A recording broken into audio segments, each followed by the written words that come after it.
Ce journal vous est offert par le FPI, Fonds des promotions de l'industrie, votre partenaire privilégié pour la réussite de vos projets.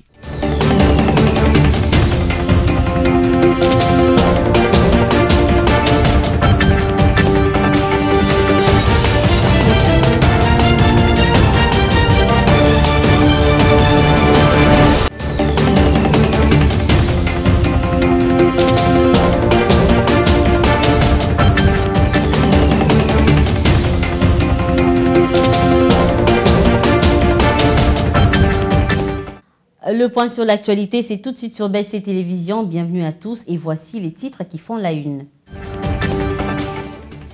Un dialogue s'avère important entre les filles et fils de la République démocratique du Congo. Telle a été la demande de l'Église du Christ au Congo au président Félix Tshisekedi Tshilombo. La présentation officielle de Politoscope, qui est un outil de monitoring et de sensibilisation sur la cyberviolence verbale, a eu lieu ce lundi 4 mars 2024 au cours d'une conférence organisée par la Dynamique des politologues et le CEPAS. Le 4 mars de chaque année, le monde entier célèbre la journée mondiale de l'obésité, une épidémie qui touche aujourd'hui jusqu'à 1 milliard de personnes dans le monde. Alors, comment le combattre? Vous aurez la réponse dans cette édition.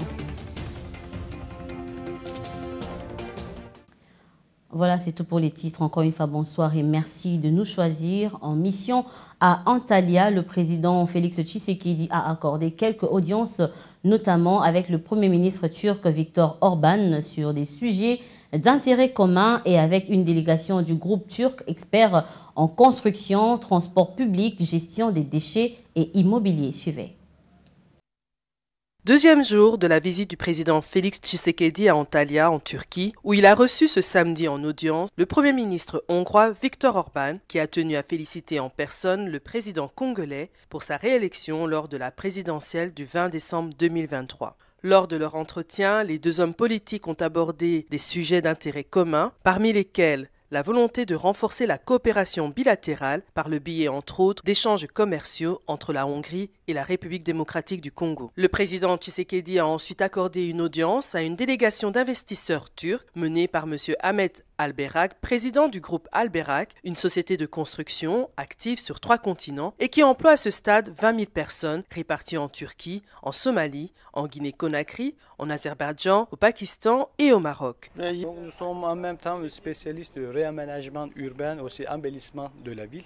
C'est pour cette raison que son Excellence nous a demandé de faire la même chose en Guinée aussi, parce que nous avons une expérience, un savoir-faire pour la gestion de système municipal.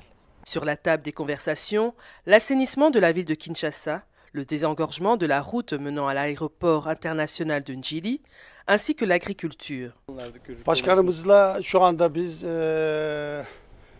Donc nous avons déjà assumé la responsabilité de l'assainissement public d'une certaine partie de la ville de Kinshasa. Donc nous avons déjà commencé aux études. Les équipements pour l'assainissement public, surtout les véhicules, 70 véhicules, ils sont déjà à Kinshasa, ils sont déjà dans la douane.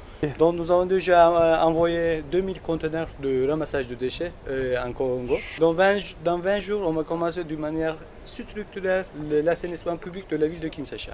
Nous avons aussi un système de bus rapide que nous gérons à Conakry en Pakistan. Les habitants de Kinshasa, ils souffrent de l'embouteillage dans le centre-ville. C'est pour cette raison que depuis le centre-ville jusqu'à l'aéroport, il s'agit d'une ligne de 24 km. Les habitants de Kinshasa, ils vont circuler dans 55 minutes. Nous avons utilisé les bus 100% électriques, donc ils seront tous écologiques.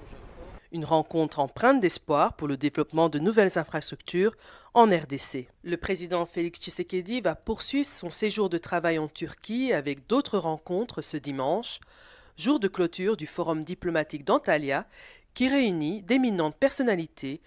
Une délégation mixte gouvernement-Assemblée nationale s'est rendue le dimanche 3 mars à Goma, dans la province du Nord Kivu, pour assister les victimes de la guerre d'agression rwandaise sous couvert du M23. Jeannette Fika. Comme annoncé par le gouvernement, Une délégation mixte composée de quelques députés élus du Nord Kivu et de membres du gouvernement s'est rendue à Goma pour fournir une aide humanitaire aux victimes des attaques rwandaises sous couvert du M23. La dite délégation était conduite par le ministre des Affaires sociales et Action humanitaire Modeste Mutinga, qui a souligné devant la presse l'urgence d'intervenir face à cette crise humanitaire dans cette partie de la RDC.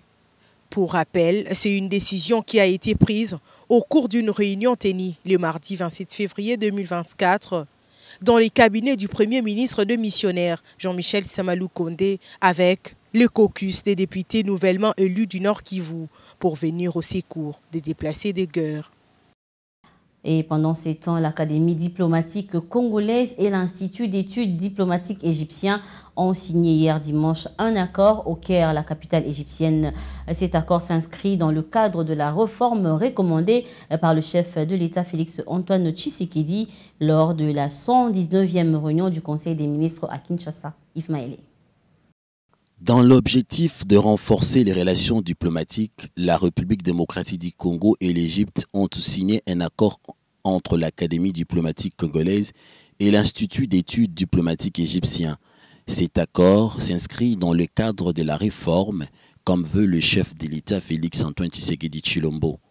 Hormis l'accompagnement pour la réforme de l'Académie, il est prévu une augmentation du quota de jeunes diplomatiques congolais qui partent chaque année en formation en Égypte, la facilitation d'un partenariat avec l'agence égyptienne des coopérations et le centre diplomatique égyptien. Répondant à l'invitation du ministre adjoint en charge des affaires étrangères, les directeurs de cabinet du vice-premier ministre, ministre en charge des affaires étrangères et francophonie et directeur des cabinets diplomatiques congolaises, l'ambassadeur Debré Boyoko a évoqué avec le hôte la coopération bilatérale entre la République démocratique du Congo et l'Égypte. Au nom des autorités congolaises en général et du vice-premier ministre en particulier, l'ambassadeur Debré Boyoko a remercié le gouvernement égyptien pour son appui logistique durant la période électorale et pour son soutien multisectoriel dans le cadre de la solidarité africaine. Directeur de cabinet du chef de la diplomatie congolaise Christophe Lutundula et directeur académique diplomatique congolaise, l'ambassadeur Boyoko, a aussi échangé sur la situation sécuritaire en fustigeant les silences de la communauté internationale et la complicité de certaines puissances face à l'agression rwandaise.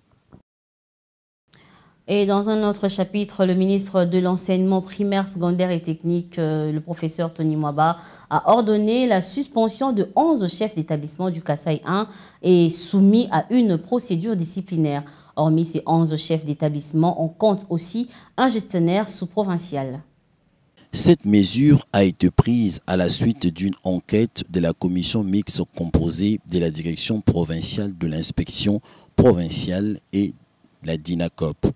Ces enquêtes vont continuer dans toutes les écoles de l'État, même celles déjà contrôlées. Le but est de mettre la main sur tous les gestionnaires fautifs dans la gestion de frais alloués par l'État à ces écoles pour un bon fonctionnement. Pour rappel, ces mesures ont été prises conformément à la lettre de Madame le secrétaire général à l'EPST, Christine Nepa, qui avait demandé aux autorités du sous-secteur de l'éducation nationale dans toutes les provinces de la République démocratique du Congo de mettre en place des commissions permanentes d'éclaircir la gestion de frais de fonctionnement de l'État alloués aux écoles publiques. Affaire Chérubin Okende, on en parle encore dans ce journal. Le procureur général près la Cour de cassation a formulé une demande au procureur de la République près le tribunal de grandes instances pour interpeller toute personne qui distille dans les médias des commérages autour de conclusions sur la mort des Chérubin Okende. Firmin Vondé a également demandé au procureur général de la République de notifier la famille du défunt sur les conclusions des enquêtes menées autour de la mort de Chérubin Okende. La mission des chefs des forces de défense des pays contributeurs des troupes de la SADC déployées en RDC dans sa partie Est a pris fin le week-end dernier. Pendant cette mission, plusieurs résolutions ont été prises au terme d'une réunion tenue à l'hôtel Serena qui a connu la participation des forces de la SADC et leurs collègues de la RDC et du Burundi. Reportage.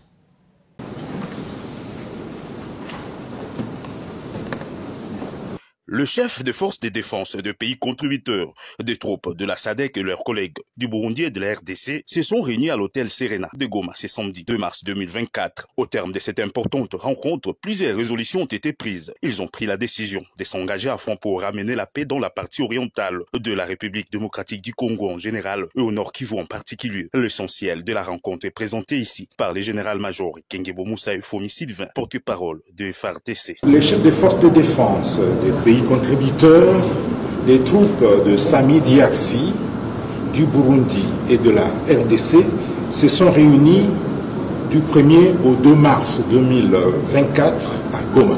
Au cours de cette rencontre, il a été question d'évaluer l'évolution des opérations sur le terrain et de peaufiner des stratégies pour les renforcer, pour palper du doigt les réalités de terrain et faire l'état des lieux de la situation. Ils se sont rendus à Mobambiro, dans la cité de Saké, en territoire de Massissi. Leur présence à Goma est un signal fort qui annonce l'engagement et la détermination de la SADC et du Burundi aux côtés de la RDC pour le retour de la paix dans sa partie orientale.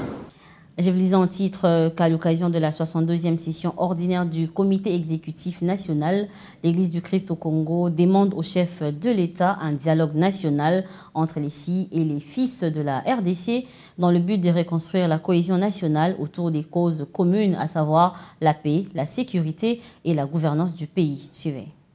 Des forêts et tout l'écosystème congolais. Décider de lutter contre toute exploitation illicite des ressources naturelles à la base du blanchiment des capitaux, de l'instabilité de la sous-région des Grands Lacs, ainsi que de la commission des crimes de masse dans notre pays. Déclarons notre engagement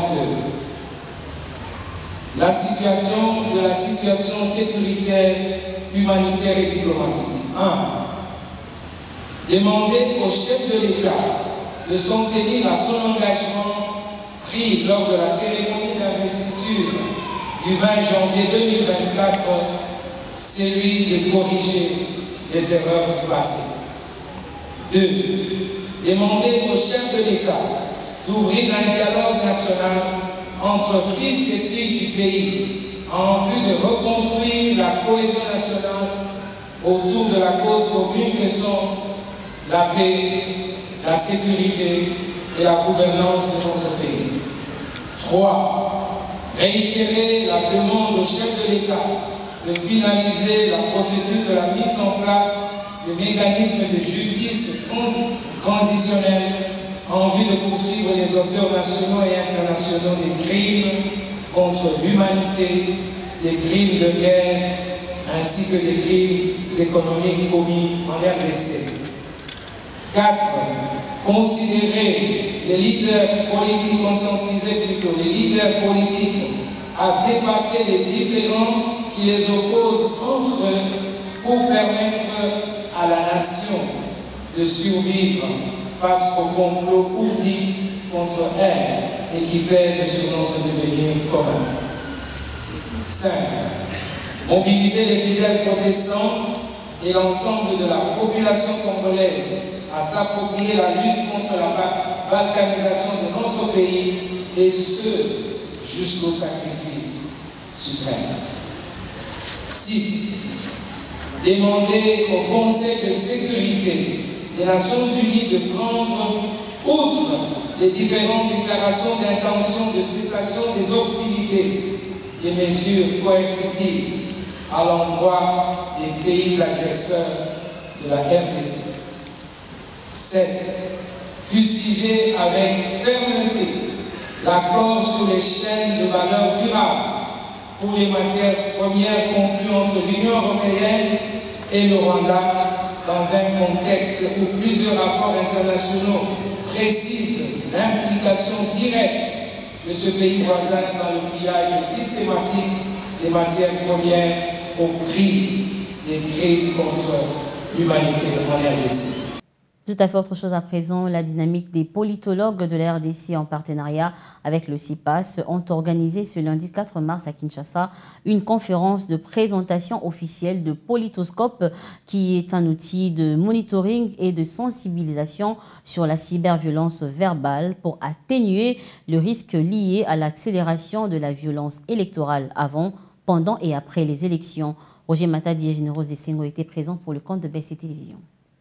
La salle Père Boka, située dans la centre du Centre d'études pour l'action sociale CEPAS dans la commune de la Gombe, a servi de cadre à la conférence de présentation officielle du Politoscope organisée par la dynamique des politologues de la République démocratique du Congo en partenariat avec le CEPAS.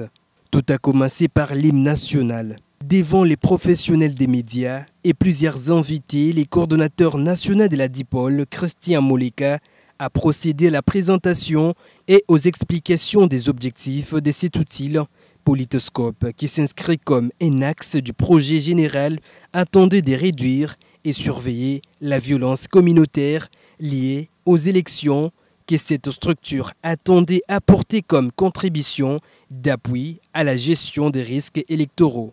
Cet outil est né de l'analyse du contexte électoral que nous venons de traverser nous tous. Nous savons qu'il a été dominé par la cyberviolence verbale, la violence verbale, par les tensions ethniques, par les discours de haine et de xénophobie, et que nous avons pensé comme politologues à la base qu'il fallait proposer une solution, pas se limiter simplement à se plaindre. Donc on a mis en place un outil qui nous permet de monitorer les débats chez nous, de dénoncer les discours de violence et de haine, mais en même temps de produire une analyse profonde de ce que font les débats congolais comme débat politique.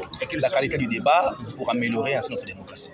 À court terme, nous allons d'abord, comme je l'ai dit, produire des analyses. Ensuite, nous allons sensibiliser les Congolais sur les valeurs démocratiques. Parce qu'on ne peut pas avoir un débat public qui ne tourne pas autour des valeurs démocratiques, c'est-à-dire la tolérance, la contradiction, la suppression des argumentations, et avoir un débat politique qui soit creux et qui tourne autour des injures. Ça ne favorise pas la cohésion nationale de notre pays, ça touche notre fibre identitaire, et donc il faut travailler à refonder la cohésion, et ça passe par des initiatives qui réduisent la violence et qui promeuvent les bonnes valeurs démocratiques, notamment la liberté. Parmi les moments marquants de cette conférence, la présentation des 11 jeunes politologues ainsi que des questions-réponses entre les intervenants et les conférenciers ont été observés dans la salle. Un travail de stratège de notre...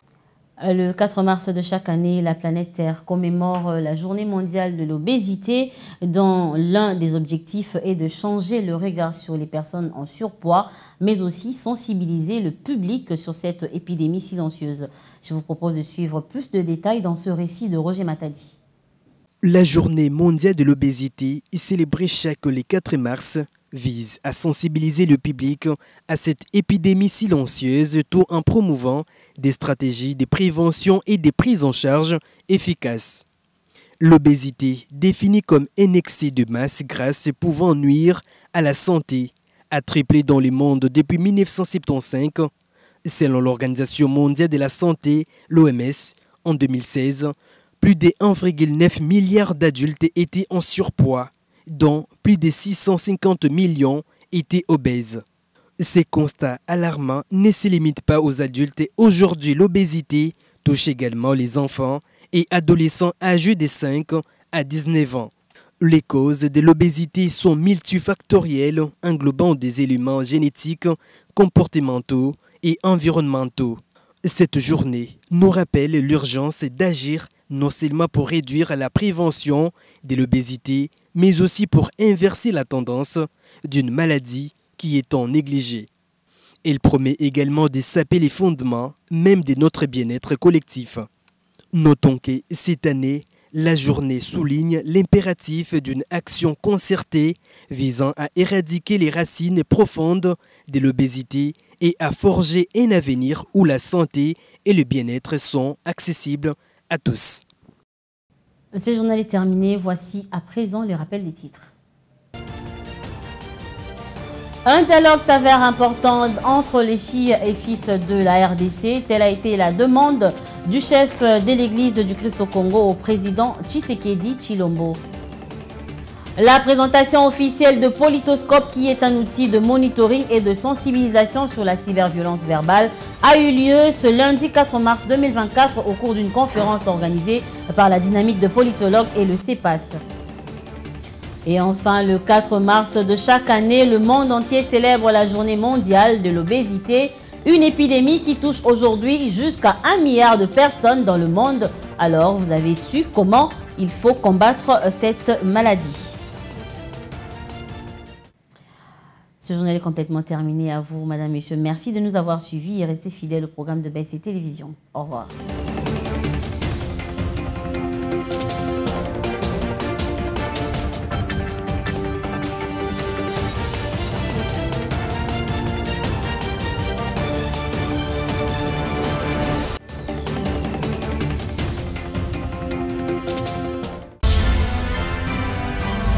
Ce journal vous a été offert par le FPI, Fonds des promotions de l'industrie, votre partenaire privilégié pour la réussite de vos projets.